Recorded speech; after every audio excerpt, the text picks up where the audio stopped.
इधर साहब क्यों परेशान किए हैं विपक्ष को? विपक्ष कह रहा है कि भाई अपने आप को भगवान मानने लगी है बीजेपी।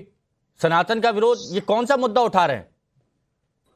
क्यों आपको विपक्ष सनातन विरोधी लगता है? सवाल ये मेरे को ये समझ में नहीं आता है हिमांशु जी कि विपक्ष इतना बौखलाए हुए क्यों है, इतना घबराहट किस बात के है। जनतंत्र का ये सबसे बड़ा उत्सव है, ये जो वोट है, तो इसमें जनता जनार्दन पे छोड़ दीजिए कौन किसको चुनता है। लेकिन इसके खिलाफ कोई, देखिए ममता बनर्जी जी बोल रहा है, भड़का रहे हैं, ये भड़का रहे हैं कि 17 तारीख को दंगा हो सकता है।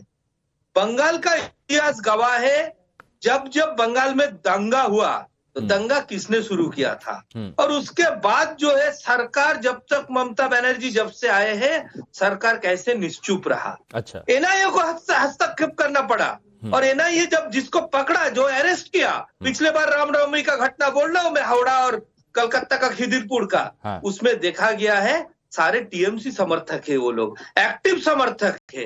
तो क्या इस संदेश ममता बनर्जी जो दे रहा है, ये भड़कावा जो कर रहा है, ये क्या दूसरे दंगा का कोई आगोश है? ये इससे क्या बोल रहे हैं कि रामनवमी के दिन रामनवमी पालन ना करने दिया जाए, रामनवमी का जुलूस के ऊपर अटैक किया जाए? हम ये किस देश में बात कर रहे हैं?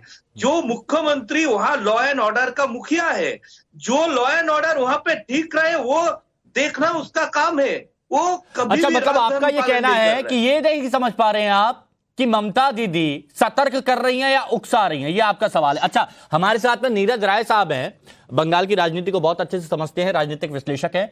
नीरज राय साहब, कैसे, मतलब ममता दीदी, कैसे उनके दिमाग में ये बात आई, या पूर्वाभास हो गया उनको कि 17 अप्रैल को तो दंगा होगा और ये बीजेपी वाले करवाएंगे?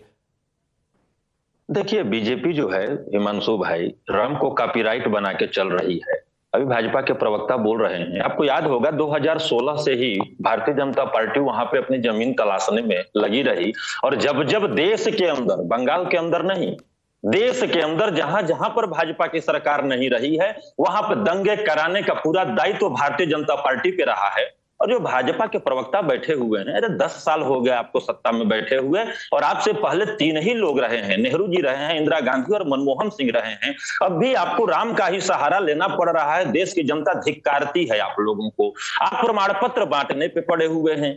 सनातन धर्म शायद आप लोगों को जानकारी नहीं है, क्योंकि ठेकेदार बने बैठे हैं। 90,000 साल पुराना हमारा सनातन धर्म है। 400 साल मुगलों ने, 200 साल अंग्रेजों ने धर्म का कुछ नहीं उखाड़ पाया।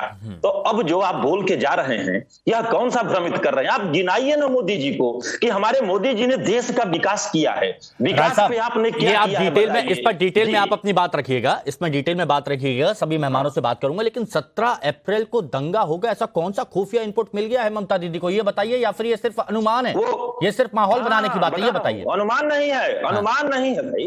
भारतीय जनता पार्टी के लिए 2016 का मैंने जिक्र किया, तो आप पत्रकार हैं। मैं मोदी गाथा, गौरव गाथा नहीं गा सकता हिमांशु भाई। 2016 में किसने किया था? पिछली साल भी जब हुआ था, वहां पे रूट जो डाइवर्जन का मामला था, आपने देखा था बंगाल में। भारतीय जनता पार्टी के जितने लोग हैं, उसमें किसी भी भाजपा के नेता का लड़का नहीं। राय साहब लगता है अटक, कोई टेक्निकल प्रॉब्लम हो गई है, तुरंत सुलझाते हैं और तुरंत वापस भी आते हैं। मैं बंसल साहब आपके पास आऊंगा, मतलब विनोद बंसल जी, मैं आपके पास आऊंगा, लेकिन विवेक बंसल जी उनसे मैं जान लेता हूं, क्योंकि टीएमसी में यहां पर विचारधारा कांग्रेस और टीएमसी की थोड़ी अलग है। लेकिन विवेक बंसल जी, क्या आपको भी लगता है कि 17 तारीख को दंगा हो सकता है, जैसे ममता दीदी वहां पर बोल रही हैं? क्या आप उनके इस वक्तव्य से सहमत हैं? देखिए, मैं हिमांशु जी, जहां तक आदरणीय ममता जी का जो वक्तव्य है, मैं उनको आशंका है, और जिस तरीके से आपको ये इतिहास इस बात का गवाह है, जो चुनावी इतिहास है स्वतंत्रता के पश्चात, कि भारतीय जनता पार्टी कहिए या पहले जनसंघ होती थी, उनका हमेशा ये प्रयास रहता है कि किस तरीके से चुनाव के वोटिंग, मतदान के पूर्व किसी न किसी तरीके से सांप्रदायिकता की आग भड़काई जाए, जिससे कि ध्रुवीकरण हो वोटों का, मतदान का। और जब ध्रुवीकरण होगा तो स्वाभाविक है कि उससे लाभान्वित कौन होगा। तो ये नहीं, तो बिना ठोस सबूतों के इतना बड़ा आरोप लगा देना, जिससे कुछ गलत भी हो सकता है, क्या ये सही है? नहीं हिमांशु जी, उन्होंने ये थोड़ी ना कहा कि हर हालत में होगा।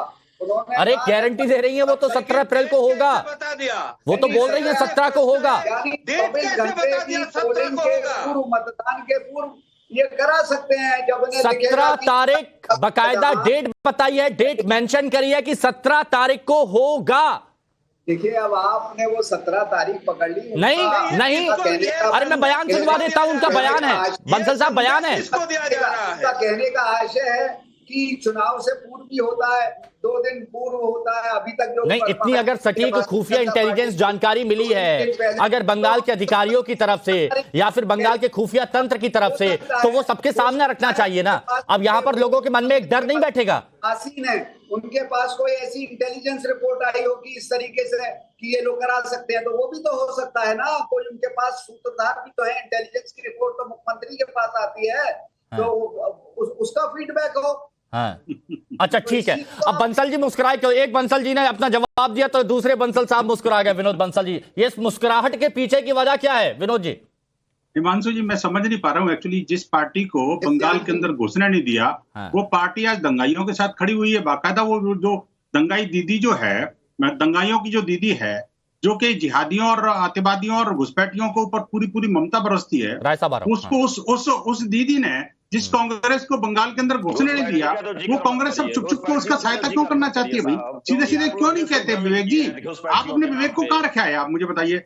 मैं कहना चाहता हूँ, देखिए दीदी ने जो बात कही है बड़ी गंभीर बात कही है। अगर उनके पास कोई वाकई खुफिया इनपुट है तो अभी तक कितने राय साहब, लोगों ने एक मिनट रुकिए, गिरफ्तारी एक मिनट रुकिए, करी? राय एक साहब बात रुकिए। रुकिए राय सुनिए, साहब थोड़ा सा। मुद्दा दूसरे पे हो नहीं देखो, दंगाइयों की दीदी के साथ देखो, ये जो बोल रहे हैं ना राय साहब को जरा समझना चाहिए कि देखो ये जो दंगाइयों पर इतनी मेहरबान होकर के दीदी जो है ना, चुनाव नहीं जीत सकती, आप गलत फहमी मत रहिएगा।